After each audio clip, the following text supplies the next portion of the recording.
Dziś wybraliśmy się na północ miasta do jaskiń Batu. Są to jaskinie, w których umieszczona jest świątynia hinduska. Do tej świątyni prowadzą 272 schody, a u wejścia stoi wielki posąg hinduskiego bóstwa Murugana, który mierzy 42,7 metra. Jest to najwyższy posąg tego bóstwa na świecie. Zaraz będziemy się wdrapywać po tych schodach.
No, robi wrażenie ten posąg. Jest spory. Ale wrażenie też robią te 272 schody, które będziemy musieli pokonać, żeby tam wejść. Widać, jest tu sporo turystów, sporo gołębi. Na szczęście nie ma małp. Bo małpy lubią wyrywać różne przedmioty ludziom z rąk. I są dosyć wredne, bo to makaki tutaj bytują. To takie najwredniejsze małpy. Tu odbywa się jakaś ceremonia hinduska. Nie wiemy dokładnie, o co chodzi, ale jest dosyć egzotycznie.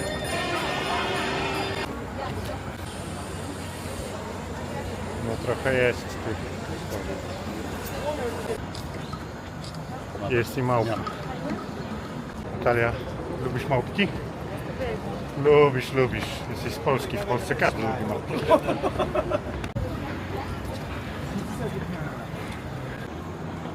Już niewiele zostało. Dochodzimy do jaskiń. Coś nam kapnęło. W końcu to jaskinia.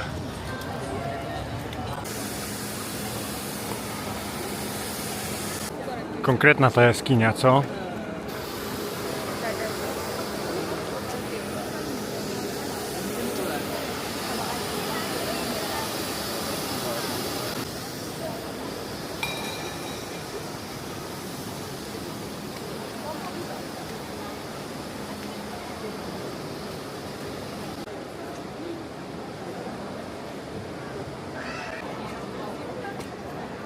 Jest i małpa.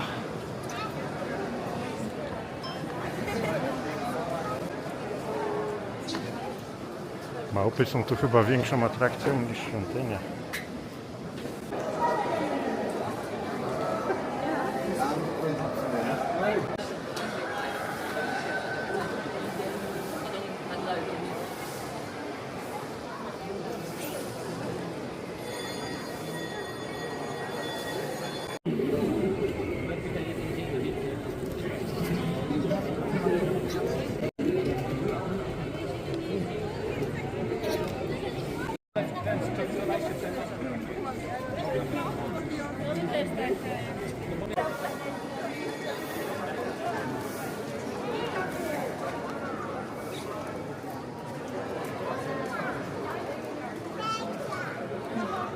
A głupi ludzie karmią małpy.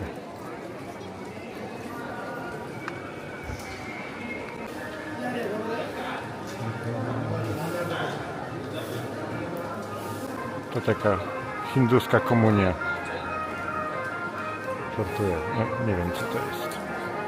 Ta ceremonia.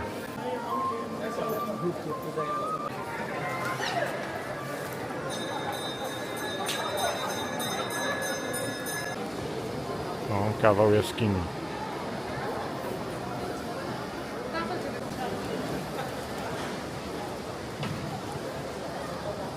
Niby świątynia, natomiast trochę tutaj syf. No tak, niby świątynia, ale tak, no zobacz tutaj na przykład plastyki. Właśnie widzę. To też raz, że ludzie syfiarze, chyba że oni też nie dbają o swoją świątynię. Świątynia, a tu takie śmietnisko. Natalia musiała zakryć sobie nogi, żeby wejść do tej świątyni, a ja nie musiałem. Po prostu odwinąłem spodenki. Zobaczone, lecimy dalej. Musimy się zastanowić, gdzie teraz.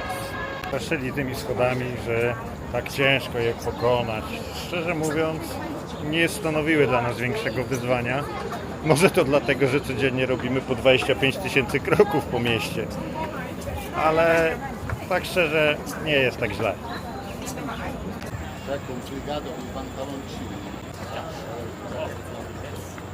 Ostatni rzut oka i lecimy dalej.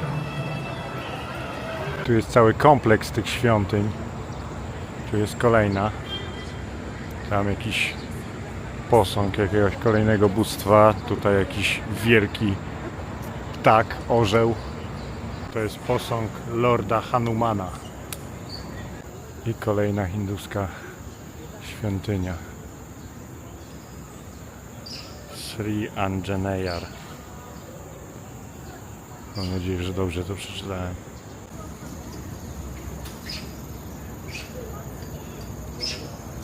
Bananka sowsyna.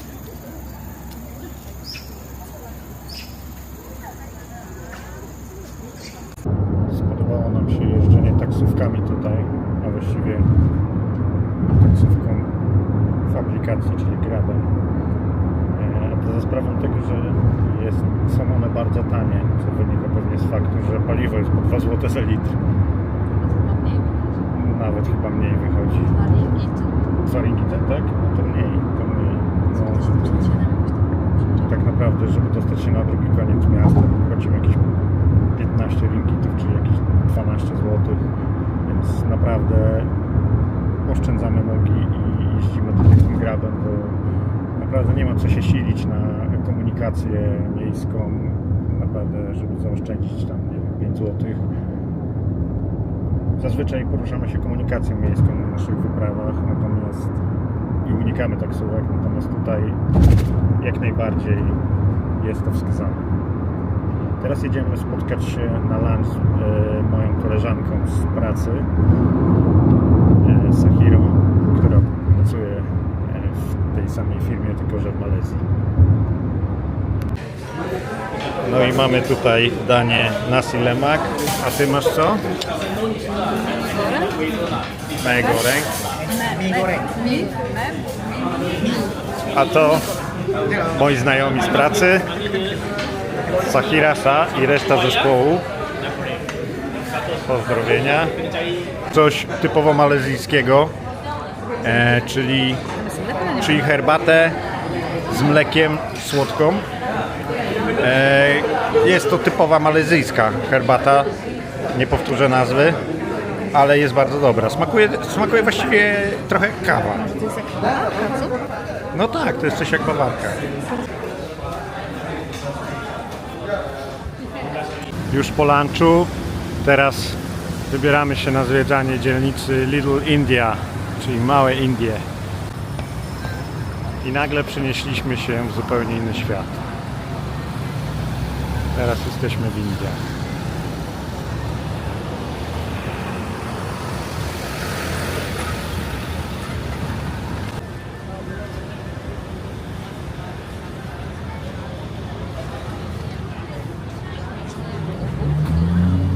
Tak, tutaj już inne produkty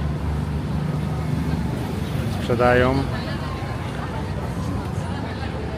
Inne niż na Chinatown w takim sensie. Ale nie tylko inne produkty, ale też inne zapachy tutaj są. Takie właśnie indyjskie.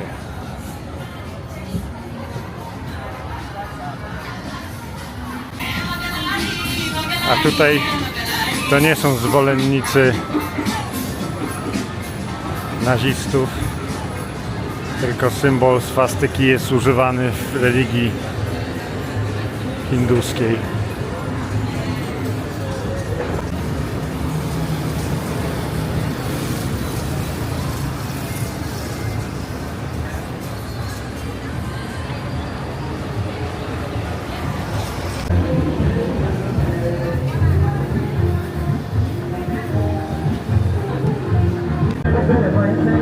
Nie może też zabraknąć oczywiście hinduskiej muzyki.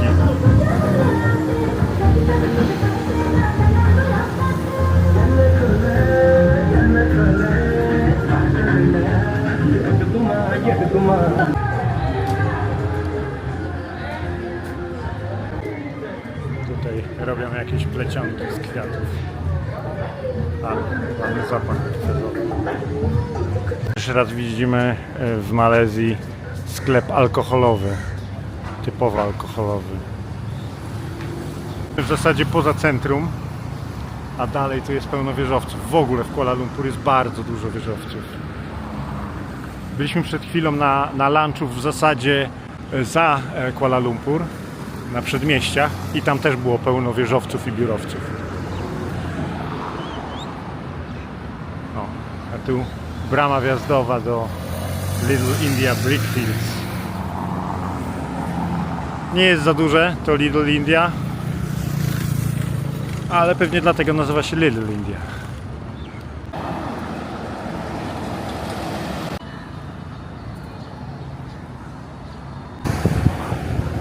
Fajne drzewo. I jeszcze raz rzut oka na Little India Brickfields. Są te takie zestawienia kolorystyczne hinduskie, nie? Na przykład tutaj żółty z różowym i fioletowym. Fajnie to wygląda.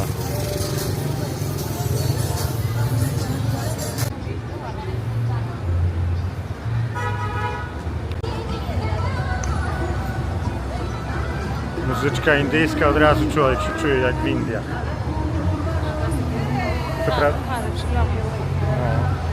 To prawda, jeszcze nie byliśmy w Indiach, ale już trochę się czujemy, jakbyśmy byli. Serio? A bogato tutaj tak, nie?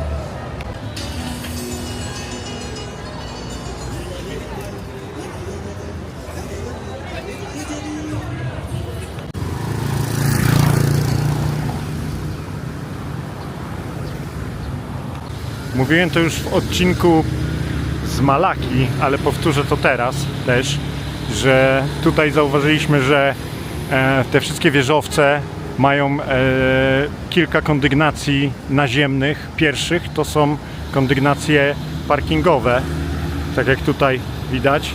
Jest jakieś, nie wiem, z 9-10 pięter pierwszych to są parkingi, dopiero potem są mieszkania czy tam apartamenty. Tak samo w naszym hotelu, dopiero pokoje hotelowe zaczynają się od 10 piętra, a do 9 są parkingi. I tak samo jest na przykład w tym budynku. Tutaj to wszystko są parkingi. No, jest to taka rzecz, której nie widzieliśmy do tej pory. Widocznie bardziej opłaca się budować parkingi naziemne niż podziemne. Hinduska dzielnica ciągnie się tutaj dalej, więc to nie jest tylko to, co wcześniej było widać. Więc nie taka Little India. Znowu pada, więc schroniliśmy się na kawę. Regularnie. Czyli zwykła, średnia kawa. Jak wielka. Było padać, więc przemieściliśmy się naszym ulubionym grabem. Przemieściliśmy się na dzielnicę Kampung Baru. Właściwie ona jeszcze się nie zaczęła, bo to jest taka malezyjska wioska w centrum miasta. Tam zachowały się jeszcze domy takie stare, jak były kiedyś. Tak, typowo malezyjskie domy. Idziemy tam zobaczyć. Po deszczu, jak zwykle, po deszczu ani śladu. Temperatura jak w piekarniku. Podobno odczuwalna 37. Może być to prawda, nie? Takie Momentami. Dla mnie to takie 32 raczej. A tu rozgrzewa się pakistański grill. Tak, naszą wycieczkę rozpoczynamy od stacji Chowkit, stacji kolei jednoszynowej. Taka właśnie ta Azja. Przechodzisz przez dzielnicę szklanych wieżowców, a za chwilę trafiasz na takie szkaractwo.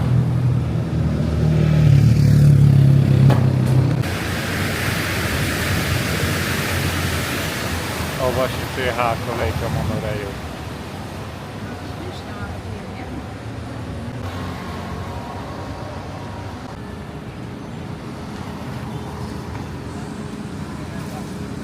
Market uliczny Chowkit.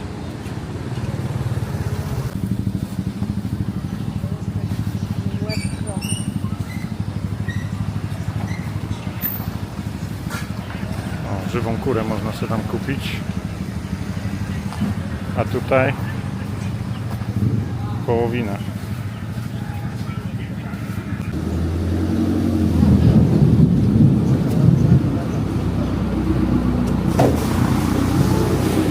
O, popatrz.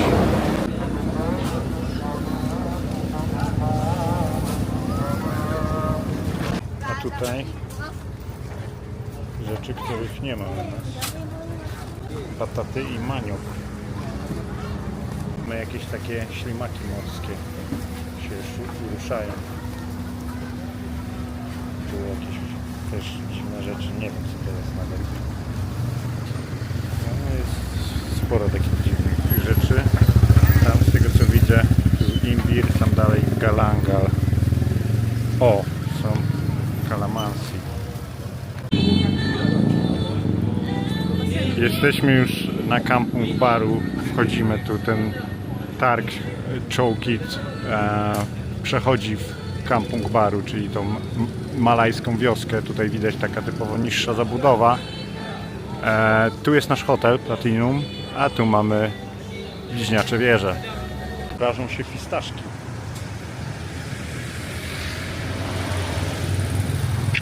Dochodzimy do meczetu Jamek Kampung Baru. W przewodniku Lonely Planet pisali, że warto zwrócić na tą bramę uwagę. Niby jest bardzo ładna. No, może być. A tu kolejne cudo malezyjskiej motoryzacji. Taki ma znaczek. Wydaje mi się, że to też jest ten Proton.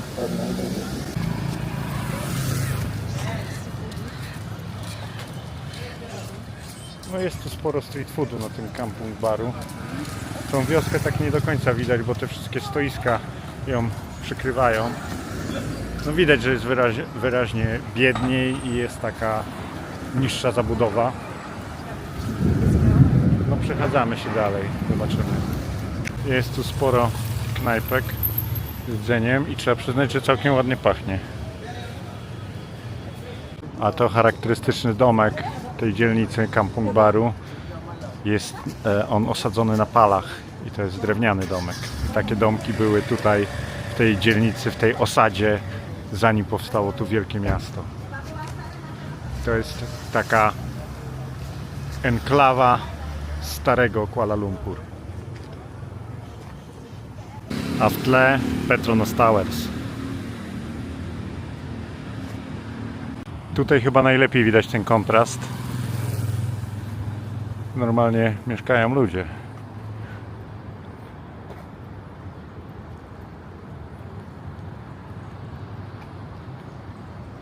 Fajnie wygląda to z góry. Widzieliśmy to wczoraj z dachu naszego hotelu, gdzie właśnie pośród wysokiej zabudowy jest taka plama niskich domków. Generalnie jest to taka uboga wioska w centrum miasta.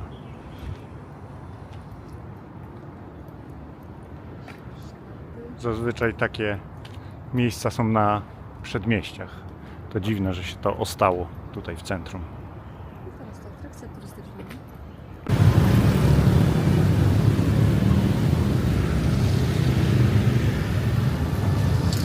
I tu nasz hotel Platinum. I jeszcze rzut oka na metropolię.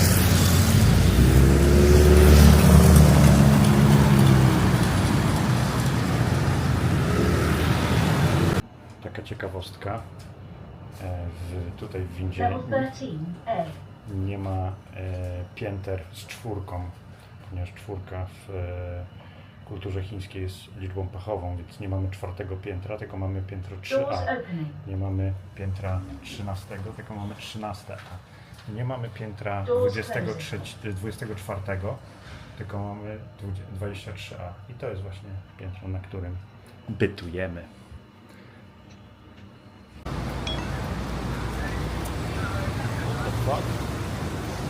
A to Saloma Bridge, czyli taka kładka piesza, która wygląda spektakularnie nocą.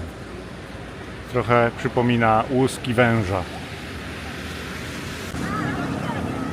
Jeszcze raz Saloma Bridge, a tu z drugiej strony widok, który nigdy się nie nudzi, czyli Pekin na stałe.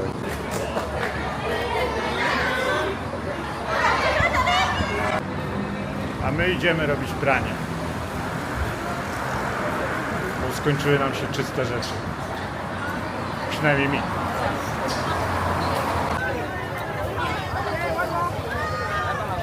Skończyły mi się czyste ciuchy. Jesteśmy w pralni automatycznej. To jest całkiem niezły pomysł, żeby nie zabierać ze sobą ubrań na każdy dzień, tylko wziąć ubrania na kilka dni i po prostu prać sobie, jak jedziecie na taką wyprawę 3-tygodniową. Tu mamy pralnię automatyczną.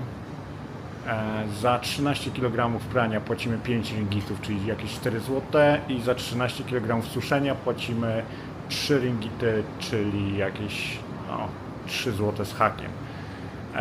Suszarka jest raczej obowiązkowa, bo w tym klimacie wilgotnym raczej nic nie chce za bardzo schnąć. Co ciekawe, jeśli chodzi o płyn czy proszek do prania, on się automatycznie wlewa, nie trzeba nic tutaj dodawać. Wrzucamy tylko token, a żeby dostać token, musimy tutaj wrzucić gotóweczkę i dostaniemy token, czyli taki żeton, który wrzucimy do pralki. Jak się wypierze, to potem weźmiemy żeton do suszarki. Dobra, wrzucamy 5 ringgitów. Raz.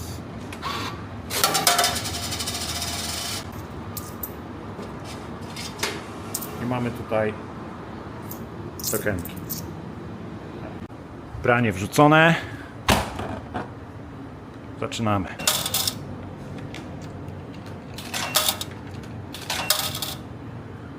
I lecimy. Czekaj. Dobra, mamy 35 minut. Możemy coś zjeść. Tutaj niedaleko pralni jest sporo knajpek. Tak naprawdę to jest ta dzielnica Kampung Baru, na której byliśmy wcześniej. Oczywiście wieczorem tutaj dzieje się więcej niż za dnia. Myślę, że coś tu znajdziemy.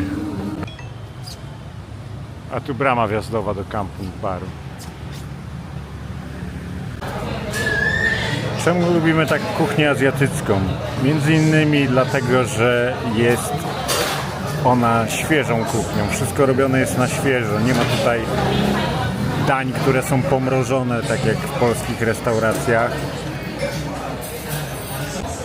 Dlatego też lubimy takie dania street foodowe, bo one są robione na oczach klienta i zawsze widać, że jest robione wszystko na świeżo. Nic nie jest pomrożone. Są to produkty pierwszej świeżości.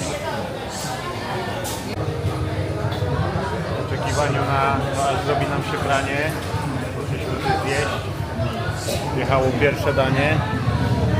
Nasi goreng, czyli ryż z kurczakiem, smażony ryż z kurczakiem. Do tego wzięliśmy sobie sok z mango, Natalia wzięła świeży, a ja wziąłem z mlekiem, czyli mango latte. Wszystko jest. Tak, Natalia zamówiła satajki, ale jeszcze na nie czekamy. No i wjechały sataje Natalii, ale chyba zapomnieli o sztućcach. Tak, co mogę powiedzieć o tym nasi goreng? Ryż smażony, bardzo dobry. Oczywiście tłuszcz dodaje mu dużo smaku. Tutaj mamy, na dole pływa taki sos słodko-kwaśny, ale on jest jednocześnie dosyć pikantny. Kurczak jest pieczony i jest bardzo delikatny. Co ciekawe, może już to zauważyliście, często tutaj podawany jest widelec z łyżką, bez noża. Jak twoje danie? Spoko. Jak pranie się zrobiło. No, muszę lecieć na pranie. To jednym zdaniem, jak twoje sataje? Dobre? Mięso jak? O, to jest ciekawy element, ten ryż.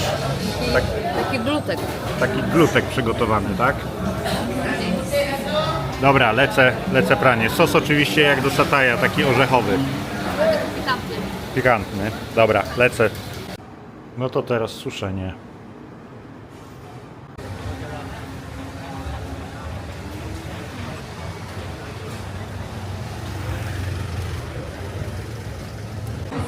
A to ten przybytek, w którym jedliśmy. Takie dosyć lokalne miejsce, chociaż serwują tutaj też dania zachodnie. Płaci się tu w takim okienku.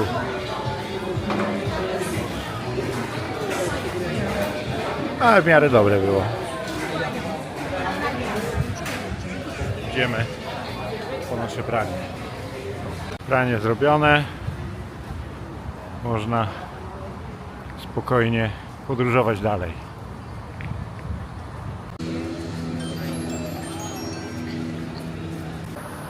Jutro opuszczamy Kuala Lumpur, jedziemy w dalszą drogę, udajemy się na północ, w zasadzie we wzgórza, czy też góry Cameron Highlands.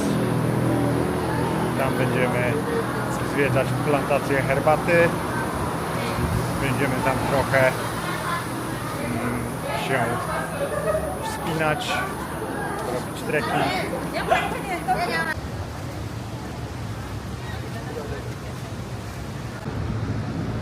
12:00 Petronas Towers zostały zgaszone. Poszły spać. Czas spać. My też idziemy spać. Jutro ruszamy w podróż. Kilka słów podsumowania o Kuala Lumpur. Przed przyjazdem czytaliśmy takie opinie, że Kuala Lumpur to taki gorszy Singapur. Muszę powiedzieć, że kompletnie się nie zgadzam z tym stwierdzeniem, bo mi przynajmniej Kuala Lumpur bardzo się podobało i wieżowce w Kuala Lumpur zrobiły na mnie dużo większe wrażenie niż wieżowce w Singapurze. Jeśli chodzi o takie ogólne odczucia, no to tutaj widać, że są większe kontrasty pomiędzy biedą a bogactwem. Singapur jest taki bardziej uporządkowany, całe miasto jest czyste i takie spójne, natomiast tutaj kilka ulic od pięknych wieżowców, od bogactwa mamy dzielnicę biedy i tak naprawdę bieda i bogactwo przeplatają się tutaj na każdym kroku. Natomiast jeśli chodzi o sam rozmach miasta, no to jest olbrzymi, jest pełno wieżowców i to nie tylko w centrum, tylko właściwie w każdej części jest pełno wieżowców, wszystko jest budowane duże, z rozmachem, ulice są szerokie, autostrady właściwie prowadzą przez centrum miasta. No, można by rzec, czuć pieniądz. Tak, generalnie ja ze swojej strony bym polecał odwiedzić Kuala Lumpur. Na pewno takie miasto może na kimś z Polski zrobić olbrzymie wrażenie, bo jest to niesamowita metropolia.